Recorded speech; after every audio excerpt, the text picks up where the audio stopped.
في أطراف المدينة حيث لا تجرؤ الأقدام على العبور، وقف بيت مهجور نسجت حوله الأساطير. سارة وكريم يبحثان عن الحقيقة، أو لعلهما كانا يبحثان عن شيء آخر، شيء لا يرحب بالزوار. بصرير الباب العتيق بدأ كل شيء.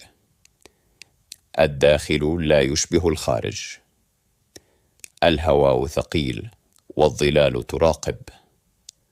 هنا لا تعود القواعد كما كانت. خطوات مترددة تتردد في الممر المظلم، حوائط تنطق بالخوف ورسائل محفورة بأظافر مذعورة. وكان الصمت أصدق من 1000 صرخة. رسومات بعيون خاوية كأنها تراقب من خلف الجدران. من رسمها ولمن؟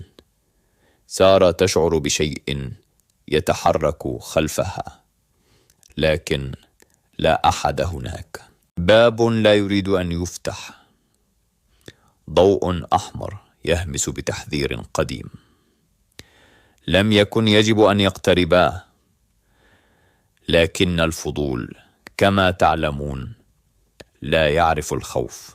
الرموز على الأرض تنبض وكأنها حية، الرائحة معدن ودم، والهواء ساكن كالموت. كان هذا المكان شاهدا على طقوس لا يجب أن تكرر. خطواتي لا يحملها جسد، فوق رؤوسهم شيء يتحرك. الصمت صار أثقل، والكاميرا لم تتوقف، كأنها تعرف ما سيحدث. وفجأة ظهر كائن غريب بلا ملامح، فقط حضور خانق.